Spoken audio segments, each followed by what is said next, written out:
नमस्कार साथियों, स्वागत है आपका हमारे परिवार डिवाइन क्लासेस के ऑनलाइन प्लेटफॉर्म पर। हमने ये जो शुरुआत की थी बिल्कुल छोटे से माध्यम से, बिल्कुल ज़ीरो से शुरुआत की थी। और जब जब भी मुझे लगा कि जो कोई समाचार, जो कोई ऐसी सूचना जो आपके लिए लाभकारी हो सकती है, आपके लिए फ़ायदेमंद हो सकती है, मैंने उस पर हमेशा से विचार रखा। पिछली सरकार ने जैसे ही उन्हें लगा कि अब चुनाव आने वाले हैं और आनन फानन में राम निर्भया कमेटी की सिफारिश पर और उन्होंने नए जिलों का गठन कर दिया। और मैंने आपको पढ़ाया भी है, जब भी मैं राजस्थान ज्योग्राफी पढ़ाता हूँ तो मैं कहता हूँ कि बेटा नए जिले मत पढ़ना, क्योंकि ये जो जिले बने थे इनके पीछे केवल राजनीतिक सोच थी कि हमें फायदा मिल जाए, राजनीतिक फायदा हो, इसके लिए ये जो जिलों का गठन किया गया था। और उन्हीं के ऊपर आज एक विशेष, जैसा कि आपने थंबनेल में पढ़ा है कि एक विशेष सूचना आई है। और वो सूचना क्या है, उस सूचना के ऊपर मैं आपसे बात करने के लिए आज इस टाइम पे आपसे रूबरू हुआ। जब भी मैं आपको राजस्थान ज्योग्राफी पढ़ाता था, सभी विद्यार्थियों को, सभी स्टूडेंट को मैं एक ही बात बोलता था कि नए जिलों के पीछे मत पढ़ो। और सब हुआ, ये माहौल ऐसा क्रिएट कर दिया कि बच्चों को माइंडली टॉर्चर किया गया कि नहीं भाई, आपको नए जिले पढ़ने पड़ेंगे। और नए जिलों के लिए हकीकत ये थी कि बहुत सारे पब्लिकेशन ऐसे थे जिन्होंने अपने जिला दर्शन की पुस्तकें छाप दी, और बहुत सारे पब्लिकेशन ऐसे थे जिन्होंने अपडेट कर दिया, जीके अपडेट कर दिया। अरे भैया, जब राजस्थान सरकार, राजस्थान राज्य पुस्तक मंडल की जो पुस्तकें आती हैं हमारा राजस्थान की, और उनको स्पष्ट कह दिया था, राजस्थान पत्रिका में न्यूज आई थी कि उन्होंने साफ साफ कहा था कि हम सिलेबस में कोई बदलाव नहीं करेंगे। और कक्षा 6 की जो पुस्तक है उसमें पहला लेसन था, पहला पार्ट था, उसमें 33 जिले और 7 संभाग पढ़ाएंगे। जब सरकार ये कह रही है तो आप नए जिलों के पीछे क्यों पड़े हो? लेकिन सब ये भौतिकवादी युग है, भौतिकतावादी युग है, और इसमें सबने एक जरिया बना लिया पैसा कमाना, बच्चों के साथ खेलना। कारण क्या होता है कि जो बेरोजगार बच्चा होता है उसके दिमाग में केवल एक ही बात होती है कि मैं ऐसा क्या पढ़ूं, ऐसा क्या पढ़ूं जो मेरे एग्जाम में छप जाए और मैं सेलेक्ट हो जाऊं, जिससे मैं मेरे मम्मी पापा, मेरे परिवार के सपनों को पूरा कर सकूं। वर्तमान के युग में, वर्तमान जो युग है, इस युग में हकीकत ये है कि जितना तनाव महसूस कर रहा है बेरोजगार, उतना शायद ही कोई बेरोजगार के अलावा महसूस करता हो। उसके सामने हजारों आकांक्षाएं, इच्छाएं होती हैं। जब वो घर से बैग लेकर चलता है तो गांव के लोग कहते कहाँ रहता है, सीकर, जयपुर रहता हूँ, जोधपुर पढ़ता हूँ। और फिर जब वापस जाता, क्या हुआ भाई, तेरा क्या हुआ? फिर वही कहता है कि सर कुछ नहीं, बस कुछ नंबरों से रह गया। आज एक ऐसी ही न्यूज में पढ़ रहा था, और उसी न्यूज से थोड़ा मुझे ऐसे लगा कि भाई ये बातें हमें करनी चाहिए अपने। हमारा एक परिवार है, एक छोटा सा, बड़ा परिवार नहीं है भाई, है ना, एक छोटा सा परिवार है। इस परिवार के माध्यम से मुझे लगा कि ये बातें आप तक पहुंचनी चाहिए। एक हनुमानगढ़ का लड़का, जिनकी शादी को मात्र 2 साल हुए थे, और पिछली जो रिट हुई जिसमें वो रद्द हुई, फिर उसमें समय ज्यादा लगा, फिर उसमें क्वेश्चन डिलीट हुए, तो उसने सुसाइड कर लिया। नहीं करना चाहिए भाई कभी भी, क्योंकि आपको मैं ये बता रहा हूं कि इन दिनों में आपने खूब पढ़ा है, और मैं खुलकर बोलता हूं, किसी को बुरा लगे लगे भाई, है ना, कोई मुझे इन बातों से कोई लाग लपेट नहीं है।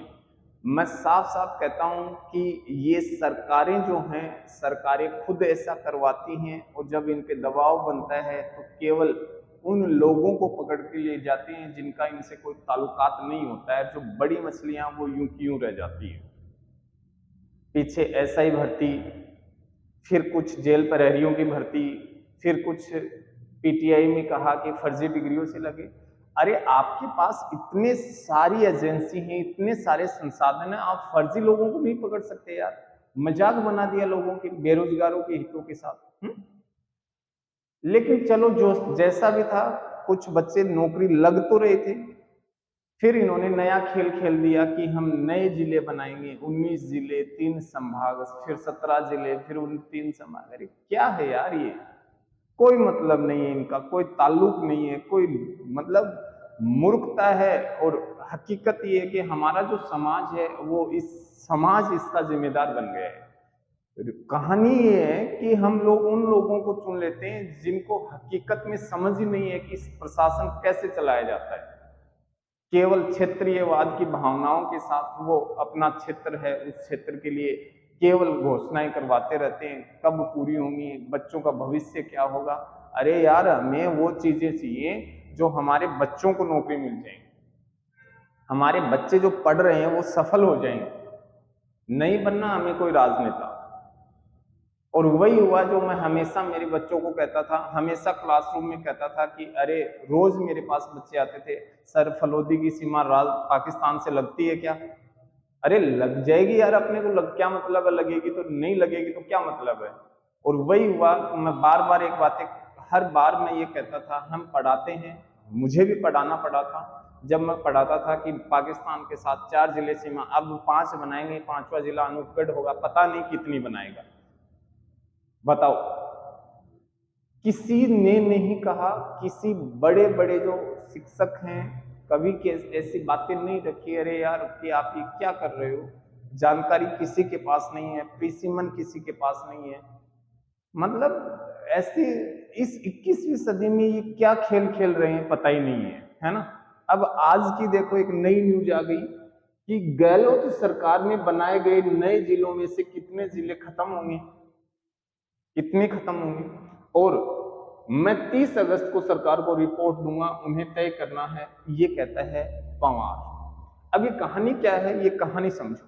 देखो, इसमें कहा है कि 12 जून को हमारे उप मुख्यमंत्री हैं डॉक्टर प्रेमचंद बैरवा, और इनके निर्देशन में एक समिति का गठन होता है जिसमें एक तो उद्योग मंत्री है राज्यवर्धन सिंह राठौड़, एक पीएचईडी मंत्री है कन्हैयालाल चौधरी, और एक है अपने राजस्व मंत्री हेमंत मीणा, और एक है जल संसाधन मंत्री सुरेश सिंह रावत।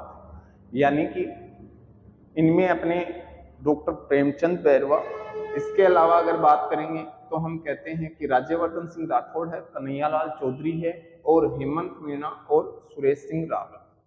इनके एक उप समिति बनती है, और इसी में एक मंत्रिमंडलीय उप समिति के सहयोग के लिए पंवार की अध्यक्षता में एक कमेटी का गठन किया जाता है।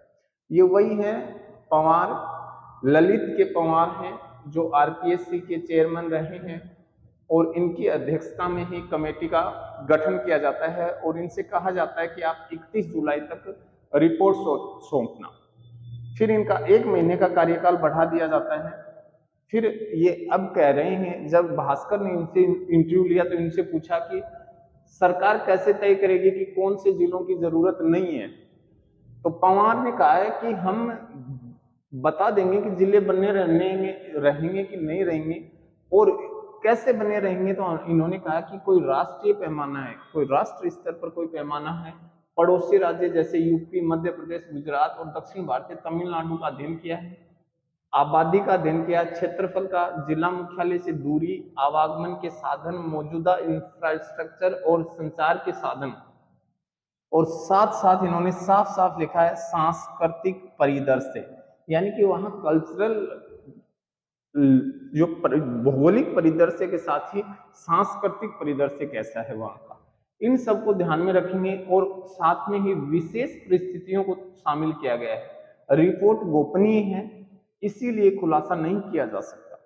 केवल इन्होंने बताया कि हम पैमाना कौन कौन सा रखेंगे, कि राष्ट्र स्तर पर कोई पैमाना है, पड़ोसी राज्यों का अध्ययन करेंगे, इसके अलावा वहां जिला मुख्यालय से दूरी कैसी, आबादी कितनी है, क्षेत्रफल कितना, आवागमन के साधन कैसे हैं, संचार के साधन कैसे हैं, और सांस्कृतिक परिदृश्य कैसा है। इन सब बातों का ध्यान रख के हम रिपोर्ट तैयार करेंगे और सरकार को सौंप देंगे। कितने नए जिले को लेकर विरोध सामने आया है? जिसमें इन्होंने कहा है कि 35 विधायक और 4 सांसद, यानी कि नए जिलों को लेकर जिन जिन लोगों ने विरोध किया उनमें 35 तो विधायक हैं और 4 सांसद हैं। बाकी को लग रहा है कि सब कुछ अच्छा है। देख लो आप, जिनको हम चुनते हैं उनकी स्थिति देखो। पंचायती राज संस्थाओं के जनप्रतिनिधियों, प्रशासनिक अधिकारियों, प्रभावित लोगों के साथ जन सुनवाई की। इन सभी लोगों ने जो रिपोर्ट दी है या सुझाव दिए उनमें सभी तरह के पक्ष हैं, वह विश्लेषण के साथ सरकार को देंगे। अब तक 14 जिलों में यह प्रक्रिया कर चुके हैं, यानी कि 14 जिलों का विश्लेषण हो चुका है। कुछ जिले अगले 3-4 दिन में पूरे कर लेंगे। मैं ये नहीं कह सकता है कौन विरोध में है और कौन पक्ष में, साफ नहीं कहा इन्होंने, लेकिन इन्होंने 14 जिलों का विश्लेषण कर लिया, बाकी का कर लेंगे। राम लुबाई कमेटी ने कितने जिलों के गठन की सिफारिश की थी, इनको नहीं पता है, इनकी जानकारी हमारे पास नहीं है। सरकार ने हमें यह कहा कि जो भी नए जिले बनाए हैं उनकी समीक्षा कीजिए, नियमानुसार जिलों का गठन किया गया है या नहीं किया गया है। हम नए जिलों के गठन को लेकर जो भी मापदंड है वह सरकार के सामने रख देंगे, उससे स्पष्ट हो जाएगा कि कौन कौन से जिले नियमानुसार सही हैं। यह सरकार के स्तर का मामला है कि वह क्या करती है। अब सरकार चाहे, सरकार की मंशा कैसी है वो सरकार तय करेगी कि वो क्या करते हैं। बल्कि ये जो कमेटी है, ललित के पंवार ने साफ साफ कहा कि हम प्रत्येक पहलू पर जांच करेंगे और जो भी जांच रिपोर्ट होगी वो हम क्या करेंगे, हम 31 अगस्त को सौंपनी है, लेकिन हम 30 अगस्त को ही सौंपने का प्रयास करेंगे। कहाँ लिखा है देखो, इन्होंने कहा है कि पूर्व की अशोक गहलोत सरकार की ओर से बनाए 19 जिलों में कितने जिले रहेंगे, इसकी समीक्षा को लेकर पूर्व IAS अधिकारी ललित के परमार की अध्यक्षता में बनाई गई कमेटी अपनी रिपोर्ट को फाइनल करने जा रही है।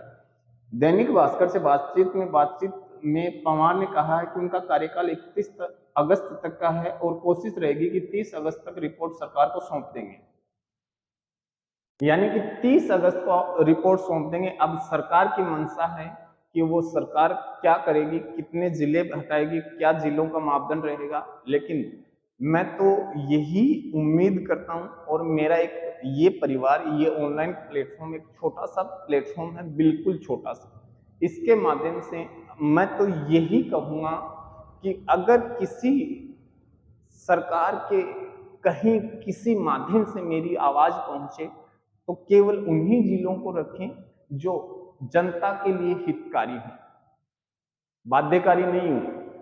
बहुत से लोग परेशान हैं जिनके डॉक्यूमेंट नहीं बन रहे हैं और सरकारी कर्मचारी हैं, वो इस लिपापोती में बैठे रहते हैं कि नहीं हमारे पास ये अलग से जिले का पोर्टल ओपन नहीं हो रहा है, हमारे पास चालान नहीं कट रहे हैं, हमारे पास ये नहीं हो रहा है। सिर्फ जनता को परेशान करना है, परेशान करने वाली चीजें नहीं हो। केवल जनता को ही नहीं, जो बेरोजगार हैं उनको भी परेशान नहीं किया जाए। आपको जिले बनाने हैं, बनाओ, लेकिन उसकी स्वच्छता हो, बाकायदा सरकारी आंकड़े प्रेजेंट किए जाएं कि हमने ये जिला बनाया है, इसमें से इतनी तहसीलें, इतना एरिया लिया है और इसका जो एरिया होगा ये इतना होगा, जिला मुख्यालय ये होगा, इसकी सीमाएं इससे लगेंगी। जब आपके साथ पास इतने सारे संसाधन हैं तो आप इतना सब कुछ कर सकते हो। तो सरकार जगो गई और बेरोजगारों के लिए कुछ फैसले लो, क्योंकि सामने शिक्षक भर्तियां आने वाली हैं और अगर ऐसा ही खेल आप करते रहोगे तो फिर वही हालत होगी कि शिक्षक भर्तियों में बहुत भारी मात्रा में जो क्वेश्चन होंगे वो कोर्ट में जाएंगे, वो डिलीट होंगे, वो उसमें नकारात्मक अंकन होगा कि डिलीट होंगे, कि बोनस मिलेगा, कि फिर वही जो मेहनत करने वाला बच्चा है वो फिर पिछड़ जाएगा और फिर एक हनुमानगढ़ की घटना जैसी एक घटना और होगी, किसी को कोई फर्क नहीं पड़ने वाला है। तो निवेदन है सबसे, और मैं तो ये कहता हूँ अपने हक के लिए लड़ना सीखो भाई, कहीं डरने की जरूरत नहीं है। अगर सब लोग मिलकर इनका विरोध करते तो शायद ये जिले ऐसे नहीं बनते। मैं इनके विरोध में नहीं हूं, लेकिन मैं ये भी कहता हूं कि जो जनता के हितकारी फैसले हैं वो लो, राजनीतिक लाभदायक फैसले नहीं, राजनीतिक रूप से फायदे पहुंचाने वाले फैसले नहीं होने चाहिए। अब सरकार इनको वापस से करेगी। सोचो हमारा टैक्स पेयर का जो पैसा है वो कहां तक जा रहा है और उसका कैसे मिसयूज हो रहा है। ऐसे ही आपने जिले बना दिए, ऐसे ही इनको रद्द कर दोगे, ऐसे ही लोगों ने पढ़ा दिए, ऐसे ही हमने पढ़ा दिए। अब वो बच्चे पहले पुराने पढ़ रहे थे, फिर नए पढ़े थे, अब फिर पुराने पढ़ेंगे। क्या खेल है यार, क्या बना रहे हो आप इनको? जो करना है स्पष्ट करो ना, साफ सुथरा रखो। एग्जाम आ रहे हैं सामने, बहुत सारे एग्जाम आ रहे हैं। सीईटी का एग्जाम है सितंबर में, आपके फैसले अब आ रहे हैं, फिर बच्चे दुविधा में हो जाएंगे। आप बना देते हो, कभी कहते हो कि नेगेटिव मार्किंग रखेंगे, कभी नहीं रखेंगे। आप खुद स्पष्ट नहीं हो। जब आपको लगा कि फॉर्म कम भरे जा रहे हैं, फॉर्म कम भरे जा रहे हैं, तो आपने नेगेटिव मार्किंग हटा दिया। पहले से ही पता था, आप हटा देते, क्यों लागू किया था आपने? लेकिन सब बदलाव आएगा, समय लगेगा, है ना। और उसी बदलाव में हमारी भी कोई भूमिका हो, यही उम्मीद है। हम सब मिलकर एक स्वच्छ समाज का निर्माण करें। जय हिंद दोस्तों, मिलते हैं फिर कभी आपसे ऐसे ही कुछ। आज मुझे लगा कि कोई अच्छी बातें हमारे साथियों से की जाएं, क्योंकि शिक्षक भर्ती आने वाली हैं और सबसे ज्यादा तनाव में इस समय राजस्थान का बेरोजगार है। और जब तक हम रहेंगे, हम भी बेरोजगारी हैं। हम साथ रहेंगे, एकजुट रहेंगे, जीत जाएंगे। एकजुट रहेंगे, जीत जाएंगे। कहा है किसी शायर ने कि झूठ के बीज से, यानी झूठ के बीज से कभी योद्धा नहीं बनते। झूठ के बीज से कभी योद्धा नहीं बनते। जय हिंद दोस्तों, गुड नाइट। मिलते हैं कल की सुबह में नई सूचना और नई वीडियो के साथ।